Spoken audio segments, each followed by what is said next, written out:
महाआदिशक्तिवेद माता और परम पूज्य गुरुदेव के श्री चरणों में दंडवत प्रणाम करते हुए गुरु सत्ता की दिव्य उपस्थिति में आइए प्रिय सज्जनों, परम पूज्य गुरुदेव की जो अखंड ज्योति पत्रिका है, जिसमें अलग अलग विषयों पर लेख प्रकाशित होते हैं, तो अध्यात्म से संबंधित परम पूज्य गुरुदेव के अंतर जगत की यात्रा, इन सब के बारे में तक ऑडियो पॉडकास्ट पहुंचाने का एक छोटा सा प्रयास गुरु कृपा से। जहाँ पर कृपा तुम्हारी होवे, तहाँ पर कृपा करे सब कोई। गुरु कथा का अमृत आज आप स्मरण करने जा रहे हैं। सज्जनों, त्रेता में भगवान राम के साथ निषाद राज का भी अवतरण हुआ था। जनजाति वर्ग के दूसरों को नाव से नदी पार कराने वाले निषाद राज जो थे, उन्होंने वनवासी श्री राम, माँ सीता और लक्ष्मण जी को पैर पकड़ने के बाद नदी पार कराई थी। भगवान राम ने अंत तक अपनी मित्रता निभाई। अपने सखा को, जिन्हें उन्होंने गले लगाकर सम्मानित किया था अपने राज्याभिषेक के समय, उन्हें याद किया गया और बुलाया गया। ऐसे ही इस युग के एक निषाद राज स्तर के भक्त की कथा आज आपको बताई जा रही है। यह भक्त मल्ला तो नहीं था, पर घनघोर जंगलों में रहने वाला निमाड़ का एक आदिवासी था। इसने भी इस युग के श्री राम परम पूज्य गुरुदेव की प्रज्ञा अवतार की सत्ता का सानिध्य पाया और उनकी अनंत कृपा उस पर बरसी। अपनी बीमारी का इलाज कराने यह आदिवासी भाई अपने गांव से लगभग 7 किलोमीटर दूर साली कला पहुंचा। वहां संयोग से वह जिन चिकित्सक से इलाज करवाने गया था, डॉक्टर सिकरवार, वो परम पूज्य गुरुदेव के शिष्य थे। क्लिनिक में गुरुदेव, माता जी की ऋषि युग्म के फोटो लगे थे। युवक आदिवासी इन्हें देखकर अपनी बीमारी की बात भूल गया और डॉक्टर साहब से पूछने लगा कि डॉक्टर साहब, ये फोटो जो आपने लगा रखी है, ये फोटो किन की है? परिचय कराने पर वो बोला कि मैं बड़ी उलझन में पड़ा हूँ। रोज उस स्वप्न में देखता हूँ कि 2 पीपल के पत्ते मेरे सामने उड़ते आ रहे हैं। उनमें मुझे श्री राम व सीता के दर्शन हो रहे हैं। थोड़ी देर में ये दृश्य बदल जाता है। इनके बदले मुझे इन बाबा जी व माता जी के दर्शन होने लगते हैं। जब मैंने उनके चेहरे पर ध्यान देकर सोचा, तो वे मुस्कुराने लगे। बोले, डेमनिया, तुम्हें मेरा काम करना है, अपनी जाति का उद्धार करना है। तुम कई जन्मों से हमसे जुड़े हो, एक बार हमारे पास आ जाओ। अब मुझे समझ में नहीं आता कि इनसे मिलने कहाँ जाऊं। डॉक्टर सिकरवार ने यह सब जानने के बाद कहा, इनसे मिलने चलोगी? देवनिया ने आर्थिक कमी व यात्रा रूट की अनभिज्ञता की बात कही।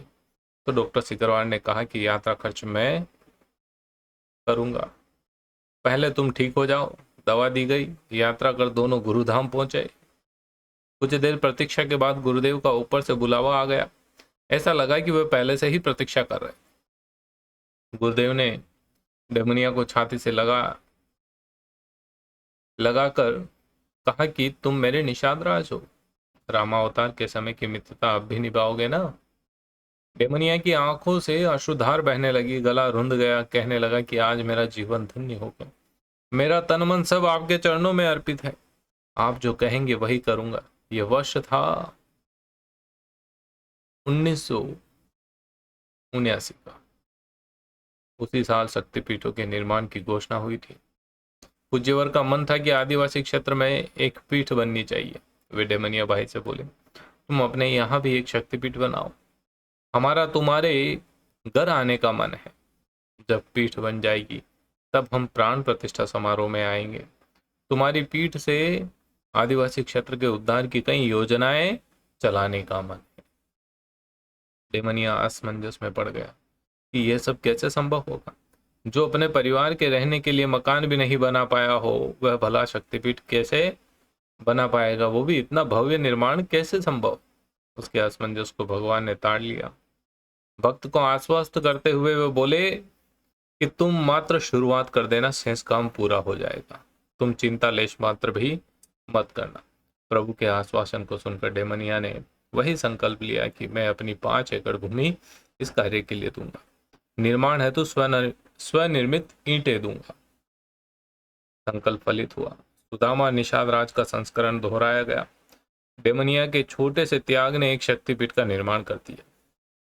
देखते देखते जन सहयोग जुटता चला गया। 1 वर्ष की अवधि में ही दूर जंगलों में, घने जंगलों में, पहाड़ियों के बीच पहला आदिवासी शक्तिपीठ बन गया। अब भगवान की वादा निभाने की बारी आई। परम पूज्य गुरुदेव प्राण प्रतिष्ठा समारोह के दौरे में कहाँ थे? सेंधवा। सेंधवा से पहुंचे सालीकला। शक्तिपीठ स्थल जहां था वहां तक गाड़ी नहीं जा सकती थी। लगभग 2 किलोमीटर पैदल का रास्ता था। डेमनिया की झोंपड़ी भी वहीं कुछ दूरी पर थी, जहां वह परिवार सहित रहता था। गुरुदेव पैदल कीचड़ में, उबड़ खाबड़ जमीन में होते हुए शक्तिपीठ पहुंचे। प्राण प्रतिष्ठा उत्सव संपन्न हुआ। उसके बाद देखिए और क्या चमत्कृत घटना हुई गुरुदेव के साथ और उस डेमनिया भक्त के साथ।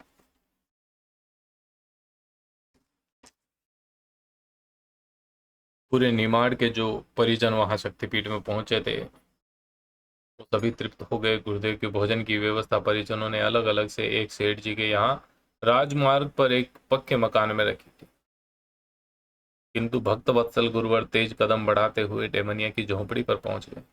कहने लगे जो बना है वही खा लूंगा। बता क्या बनाया मेरे लिए, कहाँ खिलाए, कहाँ बिठाए।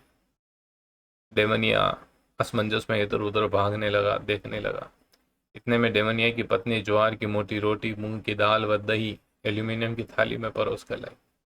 पूरा भोजन गुरुदेव ने बड़े चाव से खाया। कहने लगे कि मेरी कई जन्मों की भूख तृप्त हो गई। पिछली बार की तेरे साथ भोजन करने की आकांक्षा पूरी हो गई।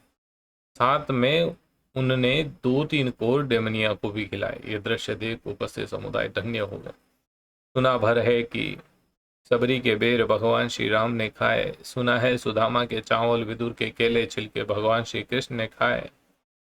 पर इसी युग के श्री राम ने उसी परंपरा को निभाकर यह सिद्ध किया कि दुनिया में कोई ऊंचा नीचा, बड़ा छोटा नहीं है।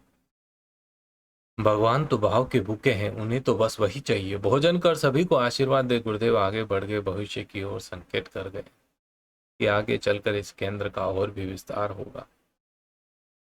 त्याग समर्पण की गाथा तो कईयों की है। ढेरों व्यक्तियों ने अपने साधन गुरुवर को दे दिए, पर डेमनिया के त्याग व समर्पण का आज मूल्यांकन करे तो वह करोड़ों स्वर्ण मुद्राओं से भी अधिक है।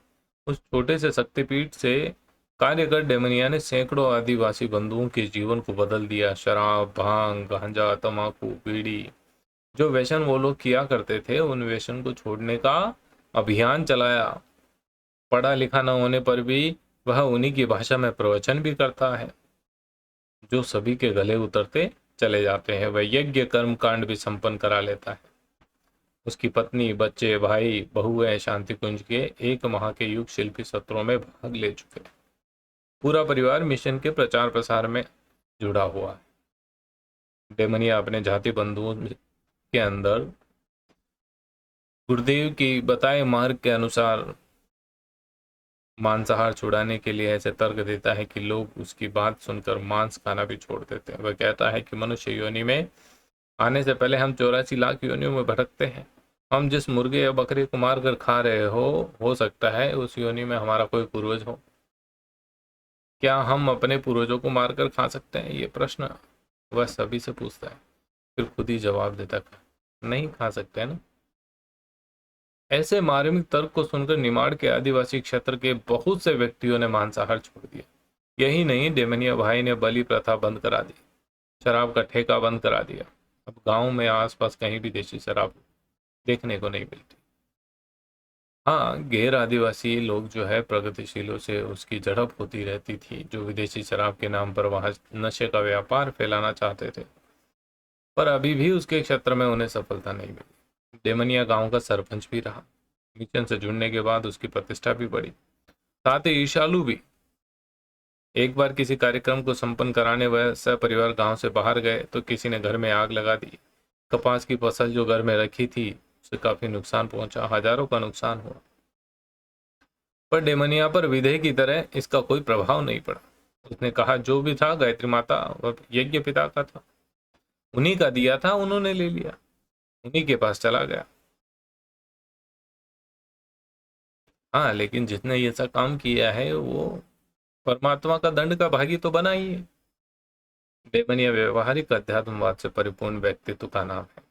वैसा ही सादा रहन सहन, ठंड हो या तेज धूप वैसे ही पैदल नंगे पांव चलता, पीली धोती कुर्ता ही पहनता। स्वयं अपने खेत में परिश्रम आज भी करता है। उसने जन जागरण हेतु कार्यकर्ताओं की कई टोलियां प्रशिक्षित की, जो बैलगाड़ी पदयात्रा द्वारा गिरिवासियों सुदूर दुर्गम जंगलों तक जाती है। और प्रलोभनवश जिनने धर्मांतरण कर लिया था, उन भाइयों को भी उसने पुनः यज्ञ पिता गायत्री माता से जोड़ा।